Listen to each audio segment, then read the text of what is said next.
आदमी अपनी चालाक महिला सहकर्मी के साथ घूमने के बाद ड्यूटी पर मौजूद अपनी पत्नी से मिलने कंपनी पहुंचा, लेकिन वहां जाकर उसे पता चला कि उसकी पत्नी पहले ही कंपनी से इस्तीफा दे चुकी है। इतना ही नहीं, वह कंपनी के आधे से ज्यादा ऑर्डर भी अपने साथ ले गई थी। यह सुनते ही आदमी गुस्से से आग बबूला हो गया। वह तुरंत पत्नी को फोन करके जवाब मांगना चाहता था, लेकिन तभी उसकी नजर पत्नी के भेजे हुए एक संदेश पर पड़ी। उसमें साफ लिखा था कि वह उससे तलाक लेना चाहती है। महिला का इतना दृढ़ फैसला किसी और की नहीं बल्कि खुद उसके पति की वजह से था। पहले वह अपने पति से हर दिन मिलने के लिए उसकी सलाह मानकर अपनी सालाना 10 लाख युआन की नौकरी छोड़ चुकी थी। वह उसी कंपनी में आ गई जहां उसका पति डिप्टी जनरल मैनेजर था और एक साधारण सेल्स कर्मचारी के रूप में उसने फिर से शुरुआत की। 5 साल तक उसने दिन रात मेहनत की और हर साल कंपनी की सबसे बेहतरीन सेल्स पर्सन बनी रही। कंपनी के आधे से ज्यादा मुनाफे वाले ऑर्डर वही लेकर आती थी, लेकिन बदले में उसे कभी उसका हक नहीं मिला। उल्टा उसने देखा कि उसके पति और चालाक महिला सेल्स डायरेक्टर के बीच बेहद करीबी रिश्ता बन चुका था। उसका पति जो डिप्टी जनरल मैनेजर था, हर बात में उसी महिला की बात मानता था। कुछ दिन पहले ही महिला ने कंपनी के लिए 1 करोड़ युआन का बड़ा ऑर्डर हासिल किया था। उसी के बाद चालाक महिला ने पूरी टीम के लिए मालदीव में टीम बिल्डिंग ट्रिप का ऐलान किया, लेकिन जानबूझकर महिला को ऑफिस में ड्यूटी पर रहने का आदेश दे दिया। अब महिला से यह सब और सहन नहीं हुआ। उसने गुस्से में पूछा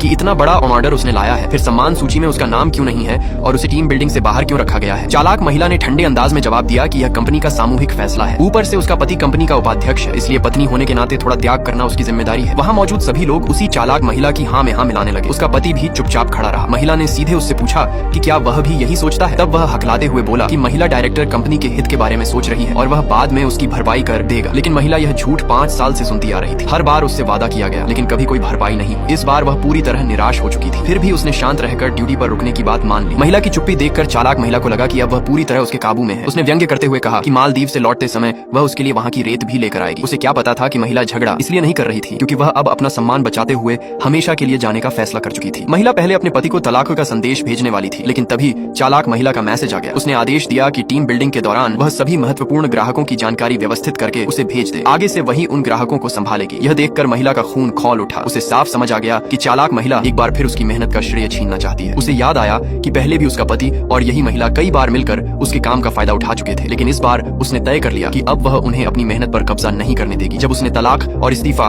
दोनों का फैसला कर ही लिया है, तो अब वह अपना सब कुछ अपने साथ ले जाएगी। महिला ने तुरंत उस दूसरी कंपनी से संपर्क किया जो काफी समय से उसे ऊंचे वेतन पर नौकरी देने की कोशिश कर रही थी। दूसरी कंपनी ने वादा किया कि अगर वह अपने बड़े ग्राहकों के ऑर्डर साथ लेकर आए तो उसे सेल्स डायरेक्टर का पद, सालाना 10 लाख युआन की सैलरी और अच्छा खासा मुनाफे का हिस्सा दिया जाएगा। महिला ने उसी समय नई कंपनी के साथ अनुबंध पर हस्ताक्षर कर दिए। उधर चालाक महिला को इन सब बातों की बिल्कुल खबर नहीं थी। वह लगातार संदेश भेजकर ग्राहक की जानकारी मांगती रही, क्योंकि टीम बिल्डिंग से लौटते ही वही बड़ा ग्राहक अनुबंध नवीनीकरण करने वाला था और उसका कमीशन सीधे उसी के खाते में आने वाला था। तब महिला ने उसे याद दिलाया कि वह ग्राहक उसी का है और सिर्फ उसी पर भरोसा करता है। लेकिन चालाक महिला हंसते हुए बोली कि ग्राहक किसी व्यक्ति को नहीं, कंपनी को पहचानते हैं। तुम तो बस एक संपर्क अधिकारी हो, इसलिए खुद को इतना महत्वपूर्ण मत समझो। उसे क्या पता था कि वह ग्राहक महिला का कॉलेज का सहपाठी था और उसी ने अपने निजी संबंधों और संसाधनों का इस्तेमाल करके उसकी कंपनी के वरिष्ठ अधिकारियों से संपर्क करवाया था। तभी यह बड़ा ऑर्डर मिला था। महिला को पूरा विश्वास था कि उसके बिना यह सौदा कभी नहीं हो सकता था। फिर भी उसने बहस नहीं की। उसने केवल इतना याद दिलाया कि यह ऑर्डर कंपनी की सालाना आय का 35% है। चालाक महिला ने कहा कि उसे यह अच्छी तरह पता है और चेतावनी दी कि कोई चाल चलने की कोशिश मत करना। महिला ने बिना कुछ कहे